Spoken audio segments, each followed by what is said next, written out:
साध्वी जया भारती जी, एक छोटा सा कमेंट मैं आपका इस पर चाहूंगी कि जिस तरह से कुंभ का कवरेज हो रहा है या जिस तरह से कुंभ को लेकर बहुत सारे इन्फ्लुएंसर्स, यूट्यूब पर काम करने वाले लोग और यंग लोग वहां पहुंच रहे हैं कि हम वहां से कुछ कलर्स निकाल के लाएंगे या वहां की कहानियां, वहां की तस्वीरें निकाल कर लाएंगे, आपको क्या ये लगता है किसी लेवल पर कि अंडरस्टैंडिंग और मैच्योरिटी की भी एक कमी है, जिसकी वजह से शायद जिस पर बात होनी चाहिए उस पर कम बात हो रही है और अननेसेसरी चीजें ज्यादा हाईलाइट हो रही हैं? देखिए, मैं थोड़ा सा, आपने कमेंट बोला बट मैं थोड़ा इलैबोरेट करूंगी।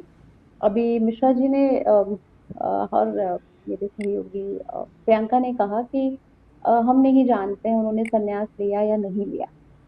लेकिन जो क्लिप उनकी वायरल हुई है तो उसमें उन्होंने पूछा कि आप इतनी सुंदर हैं तो आप साध्वी कैसे बन गई।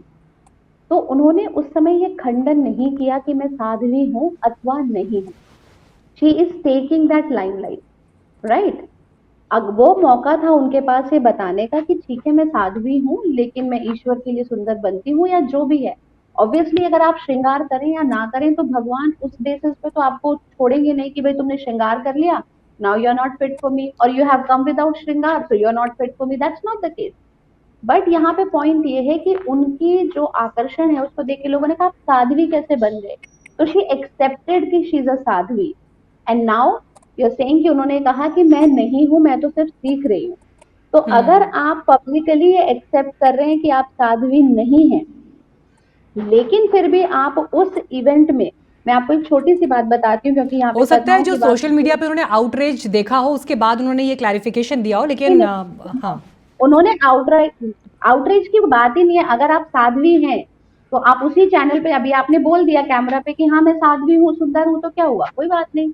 आउटरीच की बात ही नहीं है। अगर आपका आउटरीच हो रहा है तो आप बाद में लोगों को बता दीजिए कि भाई मैंने संन्यास ले लिया है, मैं साध्वी हूँ, क्या समस्या है, कोई दिक्कत नहीं है, कोई आउटरीच नहीं होगा। लेकिन आप पलट गई अपनी बात से। एक चीज।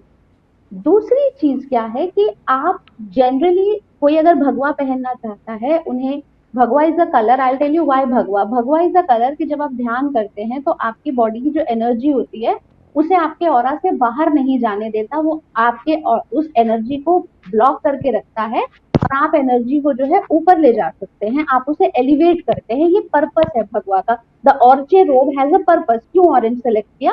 Because you have to regulate the energy. अब आप अगर भगवा अपनी श्रद्धा की वजह से पहन रहे हैं, very nice, very fine. But आप, कुंभ का एक पर्पस था। आदि गुरु शंकराचार्य ने जब अखाड़े, जब मठ और जब ये संप्रदाय बनाए तो तब तक कुंभ सिर्फ स्नान का था, वहां पे लोग स्नान करने जाते थे। लेकिन जब ये मठ और अखाड़े बनाए, जब ये पीठ बनाई, तो उसके बाद उन्होंने ये जो कुंभ में इनका जो पार्टिसिपेशन कराया उसके पीछे एक खास पर्पस था कि जो सामान्य समाज है और जी। जो संत समाज है ये मिले, इसीलिए मेला होता है, मिले। मिले। और जो ट्रांसफर ऑफ स्पिरिचुअल एंड धार्मिक नॉलेज है वो मासेस में हो जाए।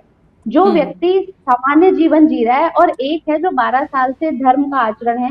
अब ये जो जी। अखाड़े हैं ये शस्त्र की विद्या भी लेते हैं, ये शस्त्रों का अध्ययन भी करते हैं, शास्त्रों का भी करते हैं, इसीलिए नागा जो है वो योद्धा है। तो आप वहां पर एक ऐसा वेश, अब वहां पे इतना हम लोग मीडिया में सुन रहे हैं करोड़ों लोग आ रहे हैं, अरबों लोग आ रहे हैं। क्यों आ रहे हैं? उस जी। पर्पस से कि जो वहां संत वेश में है उससे कोई ज्ञान मिले। अगर आपके पास अभी वो ज्ञान अर्जन नहीं है तो आपको बहुत रिस्पॉन्सिबली एक्ट करना है। जब मैंने पहले भी वकील का दिया, मैं एक हॉस्पिटल में डॉक्टर के कपड़े पहन के बैठ जाऊं और कोई मरीज मेरे पास आए और मेरे पास इलाज करने की ज्ञान ही नहीं है, I am cheating that person. Let's be very clear about it. एक चीज। दूसरी चीज बस जो मैम प्रश्न कंप्लीट कैन करिएगा। यू, हाँ जी। हाँ। और आपने कहा कि what is the question that you just asked, if I am नहीं, नॉट मैं आपसे कंफ्यूज। पूछ रही थी कि क्या कुंभ पर जिस तरह से कवरेज या जो बातें हो रही हैं एग्जैक्टली वो एसेंस निकल कर आ रहा है जो आना चाहिए, या फिर अननेसेसरी चीज़ों पर ज़्यादा ध्यान जा रहा है?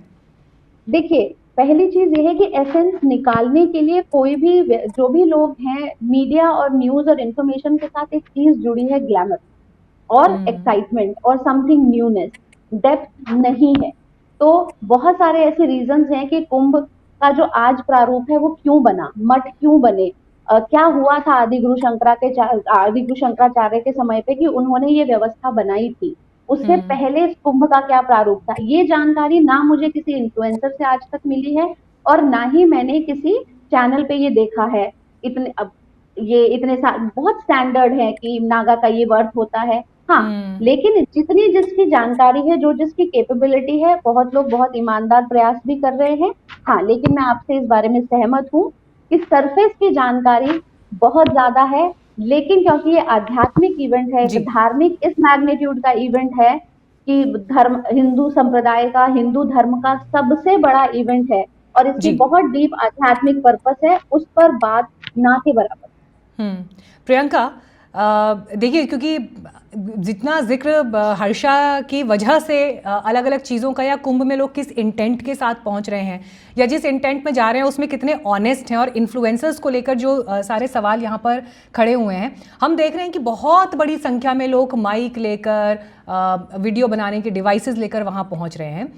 ठीक है, बनता भी है, एक इतना बड़ा आयोजन है जहाँ पर 40 करोड़ लोगों को आना है, देश दुनिया से लोग आ रहे हैं, तो मतलब लोग जाएंगे वहाँ पर, वो एक स्वाभाविक सी बात है। लेकिन आपको लगता है कि थोड़ी एक अंडरस्टैंडिंग कम से कम उस इवेंट को डेवलप करके फिर वहाँ जाना चाहिए, और उसकी एक कमी है लोगों के भीतर? ये मैं इस बात से मैं बिल्कुल एग्री करती हूँ, क्योंकि जैसे मैंने कुंभ ही नहीं, केदारनाथ, हर जगह जितने बड़े बड़े धाम हैं, सब जगह ये देखा है कि लोग भक्ति भाव कम वीडियो या रील्स के लिए ज़्यादा जाते हैं। तो वो मतलब वो एक चीज़ मिसिंग हो गई है ये सोशल मीडिया की वजह से। बट जबकि इन्वॉल्व बहुत ज़्यादा है, बहुत हद तक लोग चाहते भी हैं कि नोन फेसेस आए, सो दैट ये थोड़ी चीज़ें पॉपुलर हो, चाहे वो कोई भी जगह हो।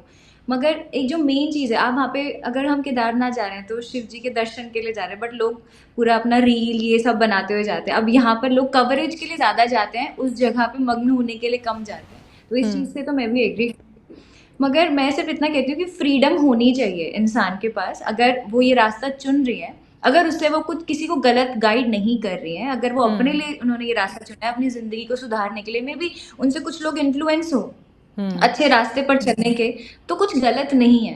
क्योंकि हम लोगों का काम क्रिटिसाइज करना ज़्यादा है, ये ऐसा नहीं होना चाहिए, मुझे वैसा जो नहीं एक होना बात उनकी चाहिए। याद आ रही है, कहीं पर मैंने किसी प्लेटफॉर्म पर देखा, तो उन्होंने ये बोला कि मेरी जो लाइफ थी या जो लाइफ मैं अभी तक जीती आ रही हूँ, सब था, उसमें सुकून नहीं था। मैं सुकून पाने के लिए या एक अलग मार्ग पर जाने के लिए आई हूँ। तो इसीलिए मैं बार बार इस बात का भी जिक्र कर रही हूँ कि हो सकता है कि ये अभी उनकी जर्नी की शुरुआत हो, क्या पता आगे चलकर हमें कहीं और यात्रा यू निकले नेवर या नो। कुछ और निकले।